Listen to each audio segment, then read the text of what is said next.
భారతదేశంలోనే అతిపెద్ద గిరి ప్రదక్షిణ మన విశాఖపట్నంలోని సింహాచలం శ్రీ వరాహ లక్ష్మీ నరసింహస్వామి వారి గిరి ప్రదక్షిణ.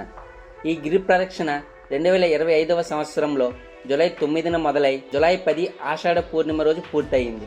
ప్రతి సంవత్సరంలానే ఈ సంవత్సరం కూడా జరుగుతుందని అందరూ ఊహించారు. కానీ ఈ సంవత్సరం అందుకు భిన్నంగా జరిగింది. ఈ సంవత్సరం గిరి ప్రదక్షిణ ఎలా జరిగిందో ఇప్పుడు చూద్దాం.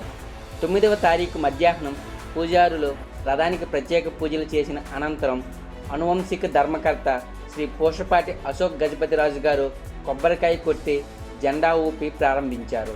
ఈ కార్యక్రమంలో స్థానిక ఎమ్మెల్యే గంటా శ్రీనివాసరావు గారు, ఎంపీ భరత్ కుమార్, గణబాబు గారు, దేవాదాయ కమిషనర్ కె రామచంద్రమోహన్ గారు మరియు పలువురు ప్రముఖులు పాల్గొన్నారు. తొలి పావంచా వద్ద ఏఐ సహాయంతో మధ్యాహ్నం 1:30 దగ్గర 20,000 మంది భక్తులు పాల్గొన్నారని జీవీఎంసీ కమిషనర్ కేతన్ గార్గ్ గారు తెలిపారు. అయితే ఈ సంఖ్య సాయంత్రంకు 5 నుంచి 6 లక్షల వరకు పెరుగుతుందని అంచనా వేశారు. దానికి తగ్గట్టుగానే తాగునీటి సదుపాయాలు, వైద్య శిబిరాలు, మరుగుదొడ్లు ఏర్పాటు చేశారు.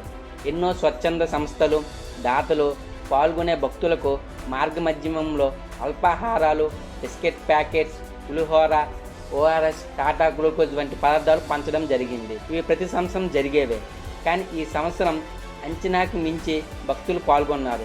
దగ్గర 10 లక్షల మంది భక్తులు పాల్గొన్నారని అంచనా. ఇసుకేస్తే రాలనంత జనం. సాయంత్రం అయ్యేసరికి తొలి పావంచా వద్ద నిల్చోడానికి కూడా స్థలం లేదు. కొబ్బరికాయలు కొట్టలేక చాలామంది భక్తులు దూరం నుంచే కొట్టేసి గిరి ప్రదక్షిణ ప్రారంభించారు. గిరి ప్రదక్షిణ మొత్తం త్రోవలో ఎక్కడా ఖాళీ లేదు. మొత్తం దారి భక్తులతో నిండి ఉంది. అడవివరం నుంచి హనుమంతు వాక వరకు ఉన్న డబుల్ రోడ్లో కూడా ఖాళీ లేదు. గాలి కూడా వేయలేదు.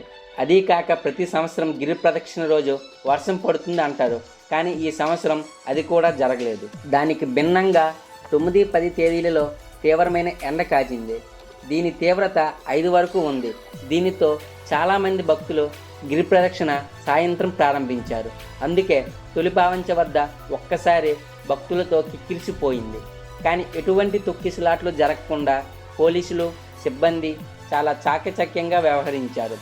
డబుల్ రోడ్లే నిండిపోయేసరికి ఎంవీపీ నుంచి వెంకోజీపాలెం, సీతమ్మధార, మురళీనగర్, మాధవధార గుండా వెళ్లాల్సిన భక్తులు అవి సింగిల్ రోడ్ కావడంతో తోపులాటలు జరుగుతాయని ఎంవీపీ నుంచి ఇసుకతోట, మద్దెలపాలెం, గురుద్వారు, తాటి చెట్లపాలెం, బిర్లా జంక్షన్కి గిరి ప్రదక్షిణ మళ్లించారు.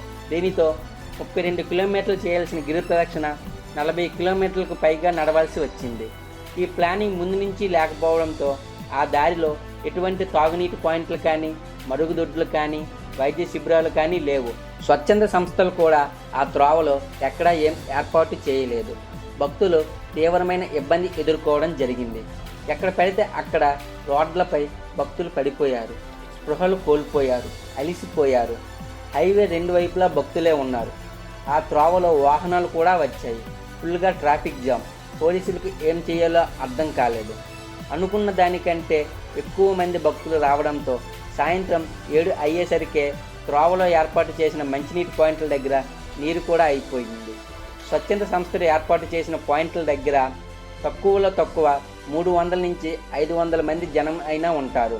అక్కడ లైన్లలో నిల్చుంటే అరగంటకి పైగా సమయం పడుతుంది. బయట షాప్లలో ధరలు పెంచేశారు. ఫోన్ సిగ్నల్స్ ఆగిపోయాయి. పెద్దలు తప్పిపోయినా కలవడానికి వీలు పడలేదు.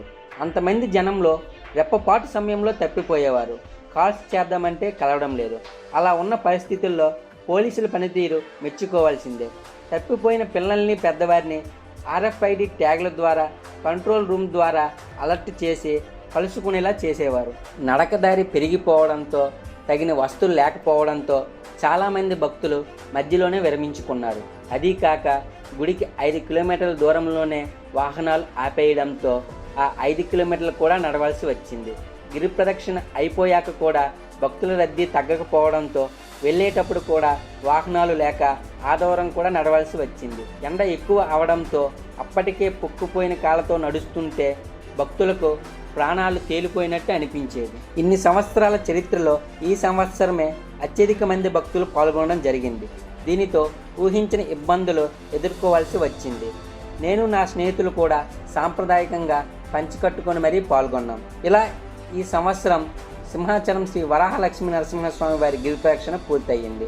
అయితే ఈ గిరి ప్రదక్షిణలో కీలక పాత్ర వహించిన స్వచ్ఛంద సేవా సంస్థలు, పోలీసులు మరియు పారిశుద్ధ్య కార్మికుల పాత్ర ఎంతో ప్రశంసనీయమైనది. జై వరాహ లక్ష్మీ నరసింహస్వామి, జై శ్రీరామ్, జై హింద్. ఈ వీడియో మీకు నచ్చినట్లయితే లైక్ చేయండి, నలుగురికి షేర్ చేయండి, మరియు సబ్స్క్రైబ్ చేయండి. Thank you for watching.